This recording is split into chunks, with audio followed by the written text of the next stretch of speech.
Hello, मैं Ravi Sharma online computer course में आपका स्वागत है। आज हम सीखेंगे कि एक्सेल में पाइवोट टेबल क्या होता है।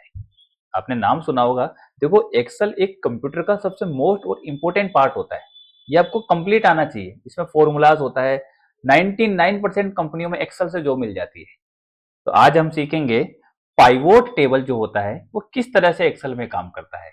तो नजर दौड़ाइए, मैंने एक डाटा तैयार किया है जिसके अंदर वर्कर का नाम, वर्करों की पोस्ट, वर्करों की सैलरी, जो पीएफ कटा है उसका डिटेल, वर्कर कहाँ से है, वर्कर हमारी कौन सी ब्रांच में काम करता है, ये सब डाटा मैंने आपको यहाँ पर बना रखा है। तो पाइवोट टेबल क्या करता है, इसी को लिंक करते हुए एक नई शीट में ले जाकर आपका डाटा को एनालाइज करता है। चलो देखते हैं किस तरह से करता है। सबसे पहले आपको अपना डाटा सेलेक्ट करना है।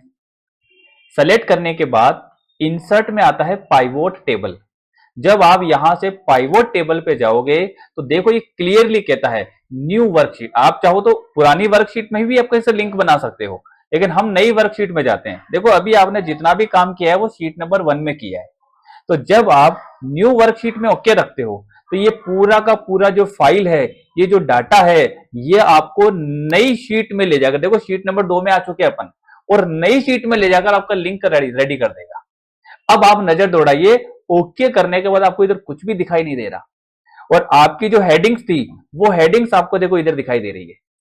तो इसका फायदा ये है कि जब भी आप सिर्फ वर्कर, आप मतलब कुल मिला के आपके पास जितना भी डाटा था, अब आप यहां पर उसको एनालाइज कर सकते हो। कैसे कर सकते हो, नजर दौड़ाइए।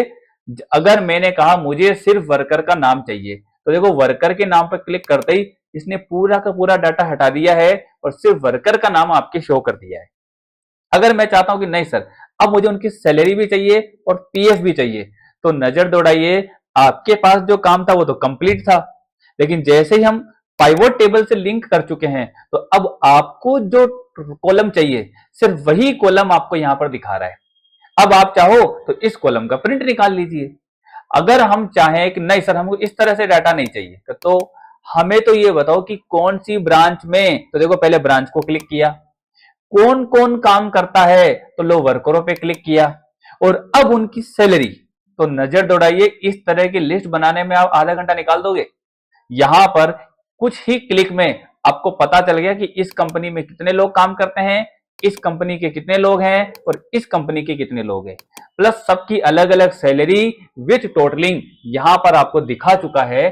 पाइवोट टेबल जो है ना, वो एडवांस लेवल पर काम करता है डाटा को एनालाइज करने में। एक और उदाहरण देता हूं मैं आपको। मान लो मैंने क्लिक किया प्लेस ऑफ एम्प्लॉय, और अब मैं वर्कर पे क्लिक करता हूं तो नजर दौड़ाइए नाम आ गए।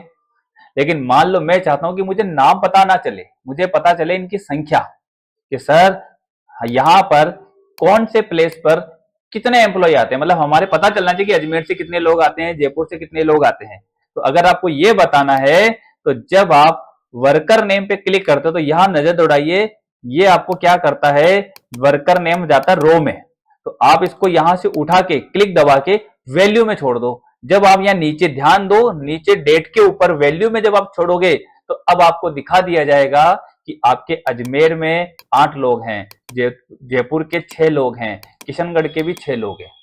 तो आपको डेटा को एनालाइज करने के लिए जो सबसे ज्यादा काम आता है उस ऑप्शन का नाम है पाइवोट टेबल।